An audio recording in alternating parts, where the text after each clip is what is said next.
What is happening, y'all? It's your boy Q Monster here, back at it once again. We are now about to go ahead and check out some more Looper videos. We're gonna be checking out what Black Panther fans want in a Wakanda spinoff, which I'm guessing is like a spinoff for TV shows or for a movie. Because I was hearing rumors about they're gonna try to make a TV series of Wakanda. From what I was hearing later on down the road. So that's just from what I was hearing. So sorry about that. I had something in my nose. Thought I was about to sneeze at first. But so let's go ahead and check this mug out. See what the fans want in this Wakanda spinoff. Let's go ahead and check it out, and let's go ahead and take notes. So, I already don't have my notes with me though, but I'm gonna try to remember everything they got going on, some ideas. So let's go ahead and check it out. Black Panther director Ryan Coogler will be developing a new series set in Wakanda on Disney+. Here are some stories Black Panther fans want to see in it. Vibranium is the miraculous metal with sound-absorbing properties that is the basis of both Wakanda's enormous wealth and its technological wizardry. It's one of the most powerful substances on the planet. Almost all of it is in Wakanda, and what little exists outside of it has already been enough to change the world. Cap's shield is made out of vibranium. They make Vision's body out of it. Black Panther's suit is made out of it. The bulk of it crashed down to Earth in the form of a meteorite ages ago. The local warriors, led by a man named Bashinga, fearlessly visited the site and discovered the material's unique properties and set about using it to make weapons. However, the strong radiation from the vibranium mutated some of the tribesmen into demon spirits. Bashinga drew strength from the Panther God and defeated these menaces, and his strength and leadership united all of the tribes and formed Wakanda. Bashinga became the Black Panther, creating a dynasty that would last through the ages. Considering that all of the Black Panther ancestors are accessible through the trance-like communion in the heart-shaped herb ceremony, there's an easy way to bring this narrative into the modern day. Bashinga, the discovery of vibranium, and the founding of Wakanda could be its own extended story arc. It was built on a land with the most valuable metal known to man. I wish if it exists. The gift, vibranium. There is also an opportunity to introduce a number of new characters and expand on the origins of each of the tribes. If vibranium itself is the focus of the arc, the story of how the Great Mound was sealed off, protected, and mined over the years, and how that affected local politics and culture has a lot of possibilities as well. The decision to hide Wakanda's advanced nature from the rest of the world is another potential story of its own. It's never gets T'Challa for the kingship of Wakanda in ritual combat and loses. Living in the mountains, the Jabari separated themselves from the other tribes and were generally hostile. However, M'Baku comes to T'Challa's aid when Killmonger steals the throne and even becomes a huge part of Wakanda's defense when Thanos invades Earth. He also has a pretty good sense of humor. One more word, and I will feed you to my children. I'm kidding, we are vegetarians. In the comics, he is a much more sinister figure, as he directly tries to usurp the throne and betrays T'Challa's friendship. Then he becomes a full-on supervillain, taking on the power of the sacred white gorilla. However, he always keeps his Jabari tribesmen in mind and protects them even while he rejects the modernization of Wakanda. Witness the might of the Jabari, first time! One element from the comics that could be fruitful for M'Baku's story is the introduction of his cousin, Chante Giovanni Brown, a Jabari native who grew up in America. She dubs herself Queen Divine Justice and grows up as a normal American teenager until she is summoned home to become one of the new Dora Milaje. This could all fit into M'Baku's story after the events of Avengers Infinity War. Did he have a hand in ruling Wakanda in T'Challa's absence? What role did the Jabari have in the post-Thanos world? Fleshing out the Jabari society and history as they adjust to become a more active part of Wakanda could be an entire story arc of its own. T'Challa's father, T'Chaka, was the last Wakandan king to hide how T'Chaka. advanced the nation was from the rest of King the of world. Wakanda. As advanced as his anti-surveillance technology was, even he had difficulty old keeping king. out all invaders, old especially king when of betrayed by one of his own. T'Chaka established a worldwide network of Wakandan spies and operatives and sent his brother, N'Jobu, to America. Seeing racial injustice in America and beyond, N'Jobu rejected Wakanda's non-interference policies and worked with the mercenary Ulysses Claw to steal vibranium. N'Jobu compromised the existence of Wakanda in order to get what he wanted, forcing T'Chaka's hand as he killed him. T'Chaka leaving behind N'Jobu's son, N'Jadaka, aka Eric Killmonger, to be raised as an orphan was a questionable moral decision. This raises the question, what other tough decisions did T'Chaka make during his reign? How did he shape the Wakanda that T'Challa inherited? I'm sure you did what is right for Wakanda. Kind of tough, you know what I'm saying? But a great Trying to live in the Wakanda world, you know what I'm saying? That is why you will always pray. T'Chaka demonstrated that he was willing to kill a member of his own family in order to protect his country. So who else did he have to kill, especially as superheroes and villains started appearing? How aware was T'Chaka of beings like the Eternals? How much did he teach T'Challa as he was growing up? And how much did he keep hidden? What was his relationship with his wife, Queen Ramonda, like? There could be a great deal of backstory established for modern off-again lover. Man, she looks sexy though.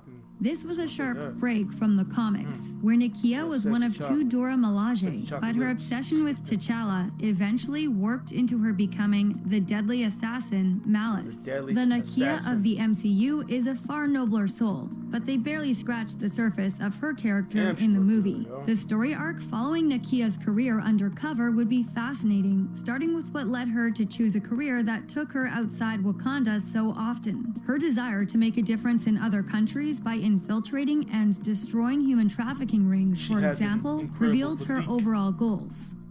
I can't be happy here knowing that there's people out there who have nothing. What other kinds of missions did she carry out? The idea that she was especially keen on protecting women and children worldwide is a fascinating one because of her willingness to put herself into compromising situations. Another question to answer would be how and if she had to make tough ethical decisions with regard to perhaps pretending to be part of a corrupt organization or assassinating its leaders. Only the vaguest details of her career have been revealed, and this could have direct relevance to her current life in the MCU. Revealing what happened to Nakia after Thanos disappeared T'Challa and half of creation for 5 years would make for a fascinating story arc. Is she still advancing humanitarian interests as part of a new Wakanda, or have hard times made her an ever harder person? The story of the lovers, Ayo and Anika, was explored in detail in the World of Wakanda series, and it could easily be adapted for television. Both were members of the Dora Milaje, who found themselves rebelling against the monarchy. Anika killed a village chief who was abusing women, but killing him was still forbidden. Anika was sentenced to death.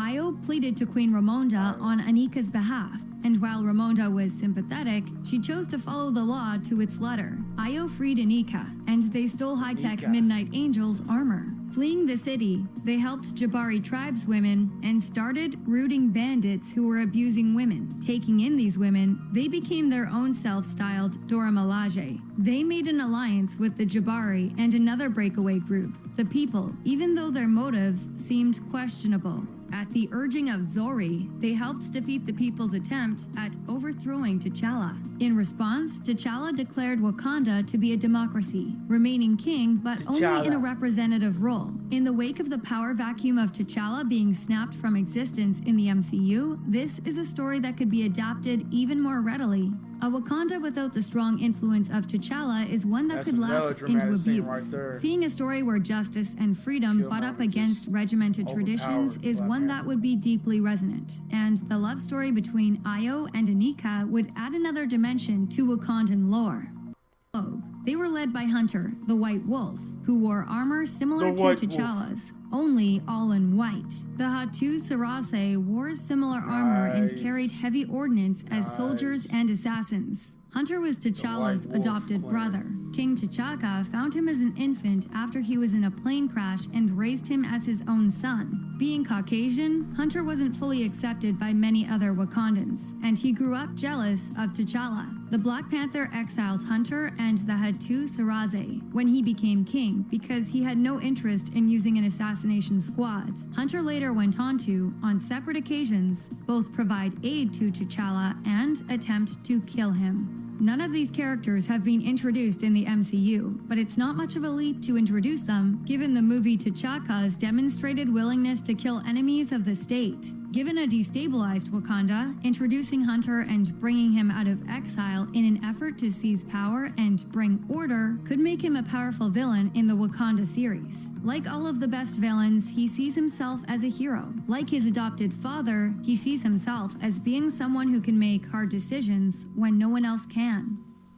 One of the greatest villains of Christopher Priest's run on Black Panther was Dr. Michael Ibn Al-Hajj Achibe, a native of Wakandan neighbor Gudaza. He was a simple farmer until rebels from another country came. He nursed them back to health, but his wife fell in love with their leader. They left Achibe for dead and thirsting for vengeance. He made a deal with the devil, Mephisto, took bloody vengeance, and then went to America and got an education at Yale. Achibe had his eye on Wakanda and its resources, and manipulated politics to stoke a civil war that forced refugees into Wakanda. He manipulated T'Challa into going to America and tried to take the crown, but T'Challa severed Achibe's relationship with Mephisto and beat him. Of course, Achibe became even more unhinged, designing demented death traps for the Panther and talking to a hand puppet named Daki. Achibe's twisted sense of humor and grandiose personality make him a perfect foil to the cool, calculating Black Panther.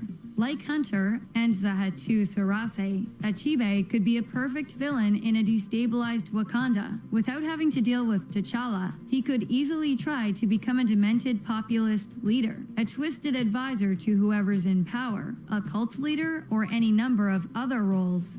God was originally an Egyptian deity who tried to establish a presence in Wakanda. Unlike the Panther God, who only appeared to his priests, the Lion God freely appeared before humans. However, her violent nature didn't exactly make her a popular candidate for worship. She even attacked T'Challa directly in an attempt to gain the Panther God's secrets, but she was defeated. The Panther cult was created by the Egyptian goddess Bast. Other gods, such as Sobek the crocodile god, also had their followers in Wakanda. This history of clashing gods could all inspire a mystical and magical arc on the Wakanda show, as various sects, new and old, challenge the Panther cult for control of the soul of Wakanda. Even if it's in the background, the show should certainly explore the many religions represented in this rich and expansive fictional world. In the comics, Wakanda and Atlantis went from having intense coexistence to outright war. King T'Chaka allied himself briefly with Prince Namor in a battle against the Nazis, although he still kept Wakanda a secret from the rest of the world. T'Chaka knew Namor was a loose cannon and kept an eye on him. When T'Challa became king, he nearly got into a war with Atlantis over a territory that both claimed, but cooler heads prevailed.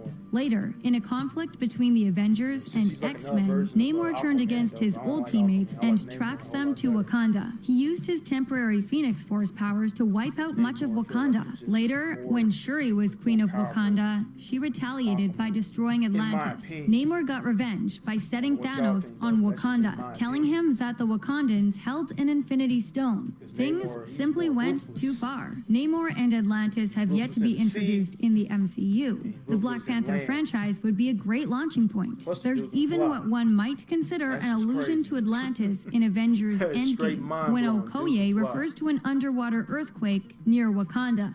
Do we have a visual? How are we handling it? Nat, it's an earthquake under the ocean. We handle it by not handling it. not Namor would make a powerful anti-hero in the MCU, being a generally noble figure who has good reason to be angry at the surface world, easily turning from antagonist to hero over the course of a single storyline. Panther. She was there to see her son named as king, and then travel to the land of the Jabari in an effort to heal him. The Wakanda series could go into much greater depth regarding her character. How tuned in was she regarding the activities of her husband T'Chaka? Did she approve of him killing his brother in order to preserve Wakandan secrets? More interesting than that is what Ramonda did when both T'Challa and Shuri disappeared for 5 years. Okoye took her place as one of the Avengers, but what role did Ramonda play in this? Was she the default monarch of Wakanda? Did she have to fend off attempts at the crown? Seeing her have to deal with the Hatu Sarase, Achibe, Prince Namor, and other threats could reveal a heretofore unseen killer instinct in Ramonda. The show could also spotlight her own agency as a queen. What was she like growing up? How did she meet T'Chaka? And when did they marry? What did she do before that? How does she see Wakanda expanding in the future? All these questions and more are on the table for the upcoming Wakanda series on Disney+. And action! So I'm good. Oh, man. A lot of stories, you know what I'm saying, for the Black Panther stories. Black Panther comic books. It's a lot I need to dive in, you know what I'm saying? Because I really don't know a whole lot, but I only know some of the stories of Black Panther. Only just, you know, a little bit of it, you know what I'm saying? Not a whole lot of them, though, but it's a lot I still need to go ahead and dive in to discover and everything and learn about. So, yeah. But, man, I just don't know how they're going to try to do this, you know what I'm saying, later on in the future for the Black Panther movie and everything. I know, what's the old girl name? Lady Shuri. She's going to be replacing T'Challa, you know what I'm saying, as Black Panther and all stuff. So, man. Like I said, man, rest in peace to Chadwick Boseman, man. I mean, that's just crazy, you know what I'm saying, because last year has just been terrible. 2020, man, I swear. A lot of crazy stuff going on in 2020. And still a lot of crazy stuff going on in 2021. So I just don't know what's going to happen in the future, though. So I don't know. But I am willing to give, you know, just a chance, you know what I'm saying, to see the Wakanda series on Disney Plus. You know what I'm saying? I wonder how they're going to try to pull this off. And I don't know who's going to be our new Black Panther, since we already lost our the true king, the real Black Panther we lost. You know what I'm saying? Chadwick Boseman, man. Like I said, rest in power, my friend. Rest in power. Because I'm just like, man, I still can't believe that happened, though. I mean, oh, man. It's a lot going on. I really did not want this to happen. I don't. I was not expecting all this to happen. You know, when Odu passed away, I did not want to believe it. Like, I did not want to believe it at all. But, man, it sucks, man. It really does. But, like I said, I mean, hey, I'm willing to give it a chance. I'm not going to give up on this, you know, the Black Panther stories and Black Panther movies. So I'm willing to give this a chance, see how far this is going to go. So, we'll see what's going to happen. And we're going to see who's going to be the new Black Panther. Well, who they're going to try to cast later on in the future. Because I know they ain't going to be doing no casting right now, since we just, you know, lost an incredible actor that we lost. So, man, like I said, rest in peace, man. Rest in peace. But anyways, let me know what y'all think, man. Post your comments down below. Let me know what y'all think about this. Are y'all excited for the Wakanda series of TV spinoff? Or are y'all not excited about it? Let me know in the comment section below. And if you enjoy my reaction, make sure you hit that like button. And always subscribe it and share it. And I'm going to catch you guys later. Deuces.